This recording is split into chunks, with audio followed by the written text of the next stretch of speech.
정부는 오는 11월 초부터 위드 코로나로 방역체제 전환을 예고했습니다. 세부적인 사항은 코로나19 일상회복지원위원회 회의를 개최해 단계적 일상회복을 위한 본격적인 정책 조율에 나섭니다. 방역당국에 따르면 현재 전 세계 코로나19 확진자 발생은 전반적으로 감소세입니다. 세계보건기구에 따르면 10월 4일부터 10일까지 근 일주간 전 세계 신규 환자는 288만 5,011명으로 전주의 313만 명에 비해 약 7% 감소했습니다. 이는 5주 연속 감소세입니다. 사망자 역시 4만 6,789명으로 전주 대비 9.6% 줄었습니다.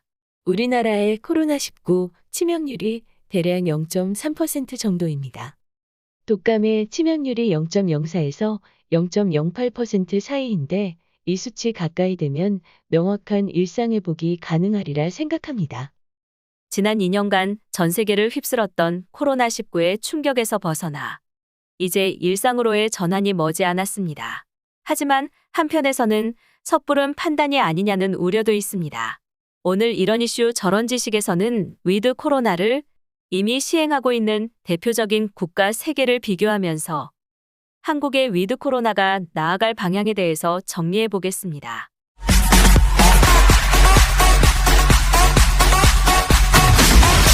영국, 완전 오픈형 위드 코로나.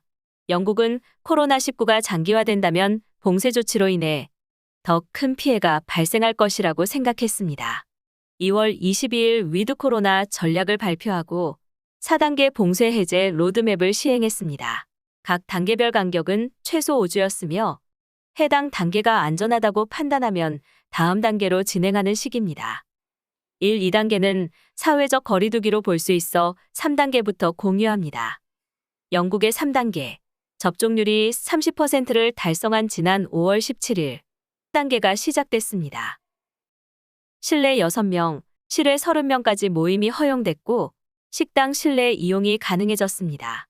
술집도 영업을 시작했으며 공연장이나 스포츠 관중 인원은 실내 1,000명, 실외 4,000명까지 허가됐습니다. 영국의 4단계, 마지막인 4단계는 지난 7월 17일에 시작했습니다. 당시 백신 접종률은 60%였습니다. 4단계에서는 모든 제한 조치를 해제했습니다. 모임 인원 제한, 영업시간 제한 등이 다 사라졌으며 마스크 착용 역시 의무화가 아닙니다. 그래도 혼잡시설, 대중교통, 실내에서의 마스크 착용을 권고했습니다. 영국 국민은 해당 날을 자유의 날이라고 부르며 제한이 사라진 자유를 만끽했습니다. 그렇다면 현재 영국의 상황은 영국은 10월 18일 하루 동안 49,156명이 코로나19 양성 판정을 받았다고 가디언과 로이터 통신 등 현지 언론이 전했습니다. 방역지침 완화 직전인 지난 7월 17일 이후 가장 많은 일일 신규 확진 규모입니다. 입원 및 사망 사례도 늘고 있습니다. 지난주 입원 환자는 5,561명으로 일주일 전보다 6.9% 늘었습니다. 양성 판정 후 28일 안에 숨진 사람은 지난 7일간 869명으로 11.4% 증가했습니다. 지난 겨울 하루에 1,000명씩 사망자에 나오던 것에 비하면 그 수가 줄어들었습니다. 확진자 수보다는 중증 환자 비율을 더 중요시 보는 위드 코로나 정책의 특징을 잘 나타내는 대목입니다.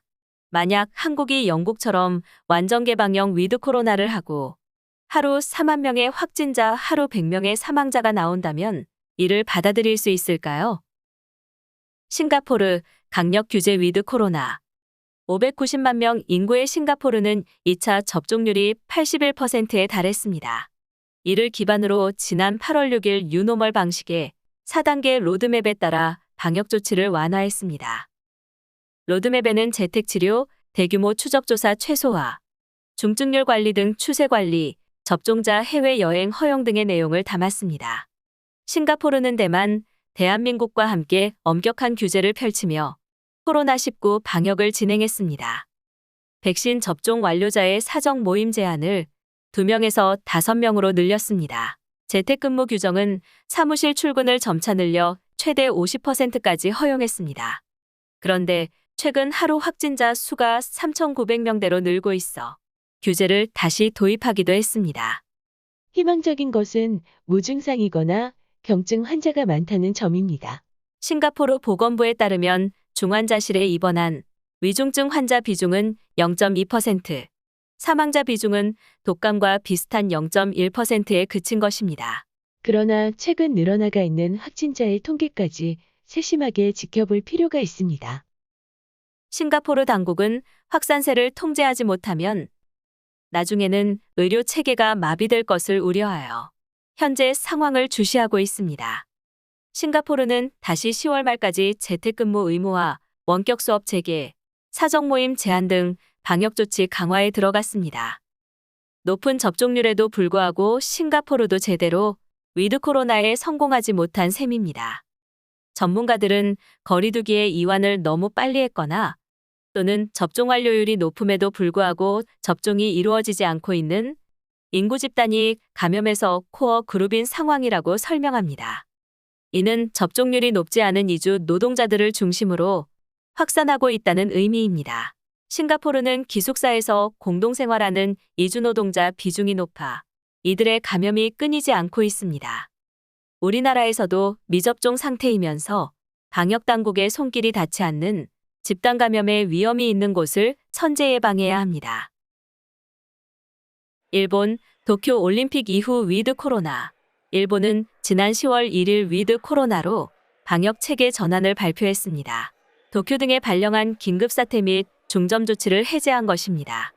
최근 일본의 하루 신규 확진자가 2,000명대 안팎으로 감소하고 백신 접종률이 올라간 데 따른 결정입니다.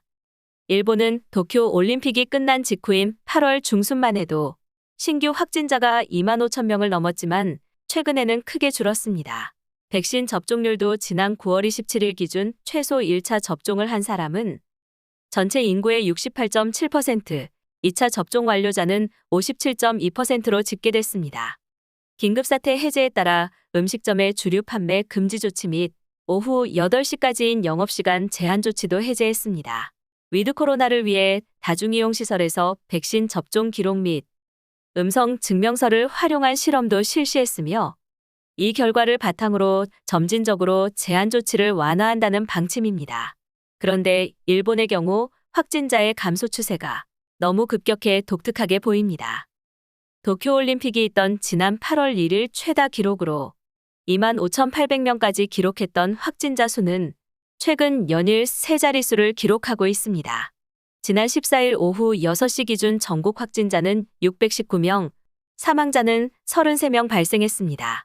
확진자와 사망주의 숫자가 급속도로 감소한 것입니다.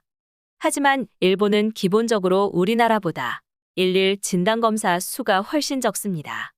11일 기준 일본의 유전자증폭 검사 횟수는 36,646건으로 잠정 집계됐습니다. 619명 확진자가 나온 14일 경우도 38,939건의 검사가 이뤄졌습니다. 그런데 12일 0까지의 우리나라의 일일 진단검사는 107,574건입니다. 평일인 8일에는 144,650건 실시됐고 15일에는 약 13만 건 이뤄져서 일본보다 몇 배 더 많이 행해졌습니다. 지난해 2월 일본은 PCR 검사를 받을 수 있는 기준이 너무 까다로워 확진자 접촉 경우 열이 나흘 이상 지속되어야 해서 사실상 중증 상황이 아니면 검사를 받고 싶어도 거부당했습니다. 이후 검사 조건을 완화하고 PCR 검사의 일부 보험 적용, 민간 검사센터로 검사 확대 등을 해 상황은 점차 개선됐지만 여전히 검사 수 부족과 통계 누락의 의혹을 떨치지 못하고 있습니다. 일본 정부와 전문가들은 게다가 현재 코로나19가 갑자기 진정된 이유를 정확히 파악하지 못하고 있습니다.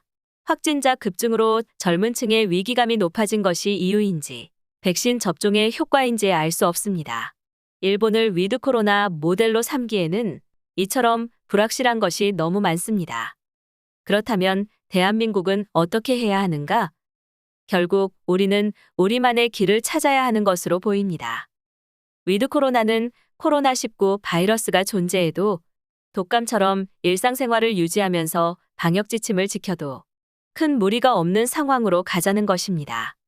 영국처럼 일상생활을 진행하고 있지만 일일 수만 명대의 확진자와 100여 명의 사망자는 우리가 감당하기 힘든 심각한 상태입니다. 위드 코로나로 명명했지만 싱가폴과 일본은 일정한 방역 단계를 여전히 유지하고 있습니다. 수백 명에서 수천 명대의 확진자가 나오고 있으나 치명률이 높지 않은 편이어서 영국보다는 낫습니다. 그러나 일상의 회복과는 아직 거리가 있습니다. 대한민국은 어떤 선택을 해야 할까? 영국, 싱가폴, 일본의 사례를 볼 때 너무 급격한 일상회복은 오히려 무리를 줄 수 있다고 생각합니다. 방역당국이 관리할 수 있는 일상회복 단계를 설정하고 조금씩 회복의 단계를 조정하는 방향이 어떨까 조심스럽게 제안합니다. 위드 코로나는 일상회복의 효과와 코로나19의 안정적인 관리라는 두 마리 토끼를 잡아야 합니다. 당국과 국민의 노력이 함께 조화를 이뤄야 가능하고 막연한 기대로 될 수 없습니다. 아주 구체적인 방침과 노력이 있어야 합니다. 우리는 우리의 길을 가야 합니다. 오늘 소식 여기까지입니다.